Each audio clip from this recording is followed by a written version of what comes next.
All right, so this video is for assignment 3.1 as we were looking at the catacombs of Priscilla. So the assignment is asking you to really just kind of take a look at the symbols used and how does that relate to the overall space. So you have to talk about the space of the catacombs, like what was the purpose, why are we seeing all of these wall murals, that sort of thing, and then specifically, what are some of those symbols that we see, okay?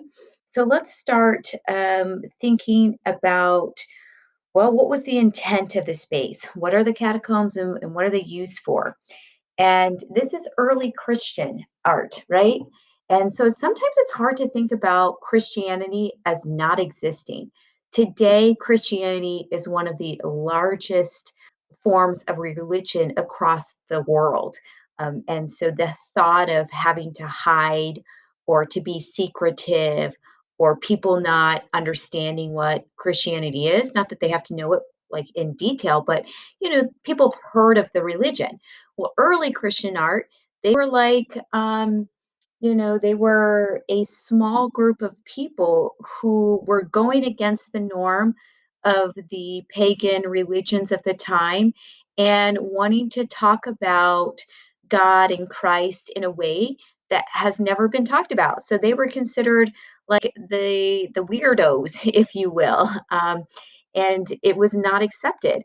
And so you have to think, okay, here's a small group of people who want to start a religion called Christianity, and they weren't allowed to. So, they had to find places. There were no churches, it was not publicly accepted. So they had to find places where they can meet and gather. And it wasn't even called churches at first. It wasn't called like worship in Sunday school. It was called meetings. It's like a club, not to demean it by any means, but just to help kind of give you some perspective. It was like a club. The people came together in a meeting and then went to share their thoughts and their ideas and to listen. So if you have to be secretive, you can't go to someone's house because maybe it wasn't large enough. And so the idea of catacombs did exist. It has some influences from Egyptians of burying their dead underground. And so that's kind of where it evolved. And catacombs existed prior. This wasn't like a new thing that early Christians developed, but they kind of latched to it.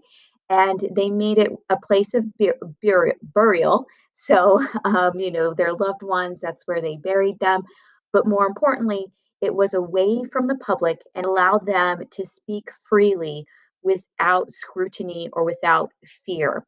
Okay, so that's how they were using the space.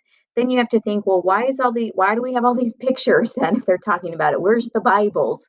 Where's the scriptures, as we call it? And you have to remember at this point, there were no Bibles, there were no written scriptures, mass publication did not exist.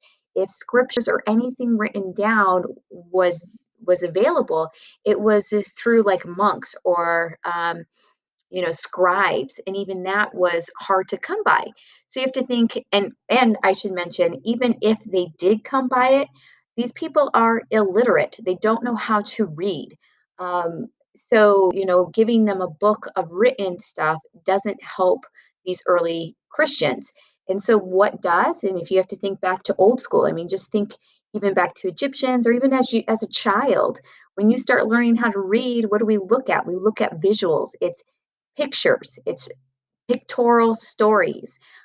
Because anybody looking at it, from a small child or an adult who doesn't know what words mean, they can look in the picture and go, oh, that's a bird, or oh, that's my Christ, or oh, those are the disciples, or oh, this is whatever.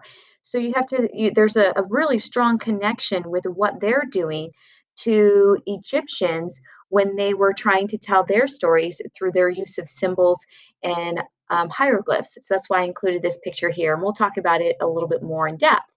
So that's why the walls were covered. It is their living scriptures. It was just done in pictures.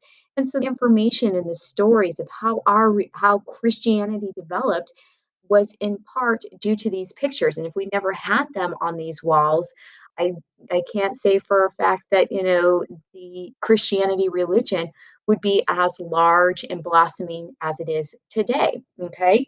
And that's really cool to think about, because when you were reading about the symbols, the symbols are super important and they carry through even today. Like you were reading about the color black and how that represents death. Well, if you think about that, if you are a of Christian faith, black represents that's the color we wear for funerals. So it does represent death. Um, if we look at green was to represent life. Even now today, you look at color theory, green evokes that sense of emergence and life giving. Purple is power, your white is your holiness. So we're talking centuries ago, they established this kind of rule and they did it through the use of color. And it still carries through to today. And I think that's really impressive. It's really important to realize that traditions and all of the artwork that we saw on the walls still matters. It still matters as how they were doing that. Okay. So let's get into a little bit more of, well, what do we see? What are the stories of, and some of those specific symbols.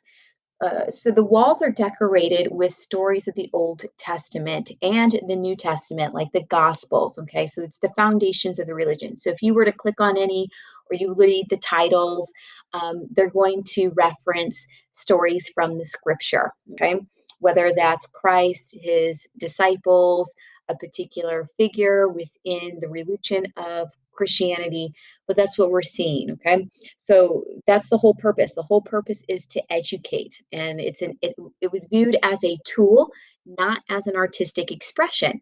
Very much like the Egyptians, it's viewed as a tool to teach people about the culture and the beliefs, not so much to be artistic of individuality from the artist. All right. So let's get into some things of why we see it the way we do. So you also read that, for instance, like the fish is a symbol for Christ. And I hope that you wrote a couple of those down in your written response and you're being like, oh, yeah, a symbol that was used is a fish because it represents the Savior. And that's good because you're recalling the lesson content, but I want you to dig a little bit deeper. Why the fish? Why choose that out of all symbols to represent Christ? And I think that's important because it helps you understand what it is you're looking at. And so if we think back, if we're just trying to put ourselves in that position, even if we don't know all the nitty gritty historical facts, this was a new religion. It was not talked about. They were punished if they openly talked about it. So they had to talk in code. Okay. It's the same thing that you would do if you had some sort of secret mission going on. So it's a very natural thing to do. And at the time, the word, well, I mean, fish was a staple in the diet. Okay. People ate it all the time, but it was also a word that tied to Greek and Roman religions. So if someone like out and about was trying to get the attention of their fellow neighbor, um, they could use the word fish to signify, oh, we're talking about Christ and we're talking about this new religion, Christianity. And so then sometimes they would draw, because it's a simple shape, they would draw the line of a fish on a sand or mark it on a doorway or a house to signify that's where the meeting was occurring. So it did not arouse suspicion because a fish is just a fish, but that's kind of how it carried on. And you also read in your lessons that the fish kind of died out after early Christian art. Like you saw less and less use of the fish. And that's because as time progressed, it was more accepting. And then we had these beautiful, grandiose churches, and you didn't need that secret sort of code. Okay. If we look at the lamb, I know there was reference to God the shepherd, right? And you're thinking, well, why is he a shepherd? Why do we see lambs? And you have to think if we're peasants and they're relatively poor and they're simple farmers, if you're trying to teach somebody a concept, why not use the common objects or the common things that they're familiar with to teach that? And so it's like herding sheep. You have all these lambs that are the followers, and you have the one person who like directs and guides them. And so it just made sense that God, their Christ, who they're supposed to be following, would represent as a shepherd, while like the disciples and the people are the lambs. Okay. And so when we look at the art, you can kind of see on the background here, it's almost like a line and you see repetition. So you also read, or hopefully you read, that numbers weren't used a lot. If there were like 12 disciples, they would actually paint 12 lambs.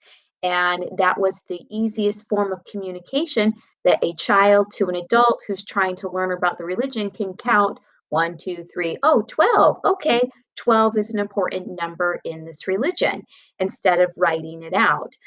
So when you actually see a set number in the early Christian art, like a set number of birds, a set number of people, a set number of animals, that matters. It holds some significance to the overall piece. Whereas, like in Egyptians, they use a lot of um, hierarchy in terms of size. So, they would just show like a couple small people to represent servants and then like the big person to represent something because they had more words and they had a lot more years to develop their rules. So, a lot more years of education of their children to know how to read this. Your early Christian art, it's very new. So, they had to make it as simple to understand as possible. Okay. Um, so those are two symbols. So hopefully you can find a couple others to add to your writing. If we do just take a quick moment and look at how it's being painted, I do want you to notice that there is a sense of realism. There is a sense of detail, use of color, right? If we're just trying to even compare to the most connection we can make of the Egyptians who are trying to do the same thing of storytelling, they used size to differentiate between importance. Here, early Christians relied much more on color and placement, so God being in the center. And then they do like a symmetrical kind of balance if you look at a lot of early Christian art. So things on either side that make sense. But Christ himself was not so much bigger. He might be slightly bigger, but he wasn't super big in comparison. They tended to keep more realistic proportions. I also noticed the realism here with the posture, a lot more color detail, the realism of the birds or the animals. Even in this one here, the story with the three guys burning, um, a little bit more fluid. We're not rigid. They actually prefer a frontal pose. So if you're just trying to make connections, they're preferring a frontal pose where we see the front of a person, which is actually a little bit more difficult to paint, to illustrate. Um, than the profile. So that's like kudos to early Christian artists there who were recognizing that. You'll notice that Christ figure has a lot of the hands open or the arms open to kind of signify that he is welcoming everybody or everyone's part of the group. So you'll see that a lot in the poses. We also, if we're looking at besides, there is some use of values. So values make something look three-dimensional. We do see that a little bit here, but really they're not trying to paint realistic murals in the sense there's not really backgrounds. The backgrounds are just the plain stone of the cave walls. They have little bitty details of a tree or a plant, but really people are just floating, like they're just floating in space. There's no sense of realism of the illusion of space. At least the Egyptians, how the Egyptians did, they drew lines to kind of separate, oh, this is like part one and this is part two. And I think I mentioned that earlier. Here you can see they just kind of divided it off into sections. So you have lines that divide it into sections so you can understand that this is maybe separate to this, or here this is the center, and then it divides off like that. So almost think kind of it reminds me of a mind map, honestly. But but they weren't concerned with a sequential like chapter one, chapter two, in that sense. They just filled it with the stories of their new religion. So if we're looking at the art elements, line was used a lot, a little bit of value to show realism, okay, but no realistic sense of space. Okay?